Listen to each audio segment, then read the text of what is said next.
आज मी बनवलं आहे मस्त झणझणीत हिरव्या मिरचीचं पिठलं. तर पिठल्याची रेसिपी पाहायची असेल तर लाईक करा, शेअर करा आणि नवीन असाल तर चॅनलला सबस्क्राईब करायला अजिबात विसरू नका. चला तर मग रेसिपीला सुरुवात करूयात. तर हॅलो नमस्कार, मी क्रांती आणि क्रांतीवीर ब्लॉग्समध्ये तुम्हा सर्वांचे खूप खूप स्वागत करते. तर काय करायचं, सर्वात अगोदर कढई ठेवायची गॅसवर आणि त्यामध्ये घालायचं तेल आणि अगोदर गॅस चालू करून घ्यायचा आणि तेल घालायचे. नेहमीप्रमाणे आजही माझं तेल संपलं होतं. मग काय व्हिडिओ स्किप केला आणि तेल काढून घेतलं आणि मग यामध्ये तेल टाकलं आणि तेल छान गरम होऊ दिलं. तेल गरम झाल्यावर मग घातली यामध्ये मोहरी. आणि मी तुम्हाला नेहमी सांगत असते, मोहरी छान तडतडली पाहिजे. म्हणजे मोहरी तडतडली तर ती दाताखाली येऊन कचकच नाही लागणार. आणि मोहरी टाकली की मोहरी तडतडली की मग यामध्ये घालायचे आहे जिरे. आणि जिरे छान फुलू द्यायचे. जिरे छान फुलले की मग यामध्ये लसण आणि मिरचीचा ठेचा यामध्ये आपल्याला घालायचा आहे. आणि लसण आणि मिरचीचा ठेचा 2 मिनिटं मीडियम गॅसवर छान परतवून घ्यायचा आहे. आणि मग यामध्ये घालायचं आहे आपल्याला बारीक चिरलेला एक मोठ्या आकाराचा कांदा.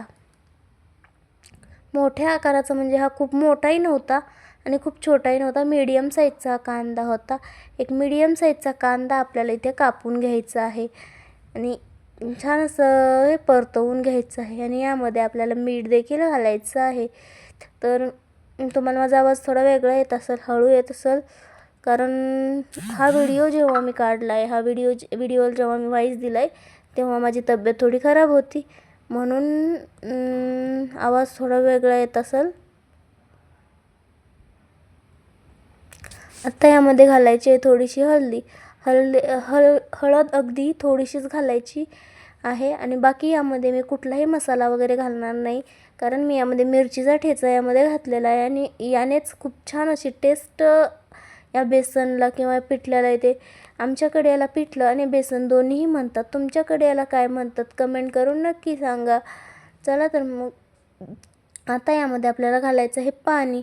आणि पाणी घालून ह्यामध्ये आपल्याला 2 ग्लास पाणी घालायचं आहे, कारण मी आत्ता इथे 1 ग्लास अंदाजे 1 ग्लास एवढं पाणी बेसन इथे मी वापरणार आहे. तर 1 ग्लासला 2 ग्लास पाणी मी इथे घातलेलं आहे. तुम्हाला किती दाट किंवा किती पातळ लागतं यावरून तुम्ही पाण्याचे प्रमाण ठरवू शकता.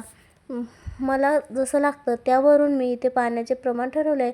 मला जास्त पातळ नाही आवडत, मला जरा दाटच आवडतं, त्यामुळे मी इथे पाणी जरा कमी वापरते. तुम्हाला जर जास्त पातळ आवडत असेल तर तुम्ही 2.5 ग्लास पाणी देखील घालू शकता. ज्या ग्लासने मी पाणी घालणार आहे त्याच ग्लासने बेसन देखील मी घेतलेलं आहे. मोजून वगैरे काही घेतलेलं नाही आहे, मी अंदाजेच सांगितलं तुम्हाला. पण आपल्याला आता दररोजचं साहित्य असतं, त्यामुळे आपल्याला त्याला म्हणजे ते माप किती आहे हे अंदाजे आपण ओळखू शकतोच. प्रत्येक गृहिणी हे नक्कीच ओळखू शकते. पण नवीन शिकणाऱ्यांसाठी मी ही माहिती सांगत आहे. तर अचूक प्रमाण हे अगदी अचूक प्रमाण आहे दाटसर बेसन होण्यासाठी. तर आता छान असे याला उकळी येऊ द्यायची आहे आणि तुम्ही पाहू शकता मस्त अशी याला उकळी देखील आलेली आहे. आणि आत्ता यामध्ये बेसन फेटून घ्यायचं आहे.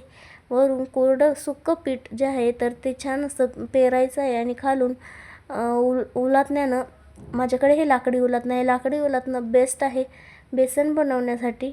तर माझ्याकडे अवेलेबल होतं, तर म्हणून मग मी तेच घेतलं.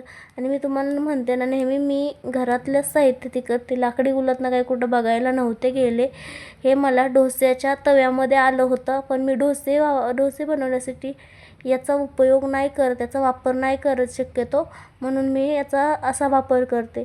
आणि तुम्ही पाहू शकता छान असं बेसन ते फेटून झालेलं आहे आणि छान असं हलवून घ्यायचं आहे. बेसन वरून सोडताना खाली छान हलवत राहायचं आहे, म्हणजे बेसनच्या गाठी होत नाहीत. आणि अगदी एकही यामध्ये गाठ अशी राहिलेली नाही आहे. आणि जरी राहिल्या तरी मी नंतर चमचा इथे घेतला आहे, चमचा म्हणजे पळी इथे घेतली आहे.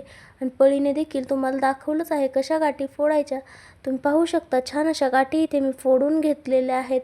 आणि आपलं बेसन जे आहे ते अगदीच परफेक्ट असं झालेलं आहे. तुमच्याकडे जर कोथिंबीर असेल ना, तर तुम्ही यावर बारीक चिरून वरून कोथिंबीर नक्की घाला. आता माझ्याकडे कोथिंबीर नव्हती म्हणून मी स्किप केली. आणि कशी वाटली आजची रेसिपी कमेंट करून सांगायला अजिबात विसरू नका. आणि बाय बाय, भेटूया तशाच नवनवीन आणि चमचमीत रेसिपींसोबत. तर बाय, भेटू उद्या.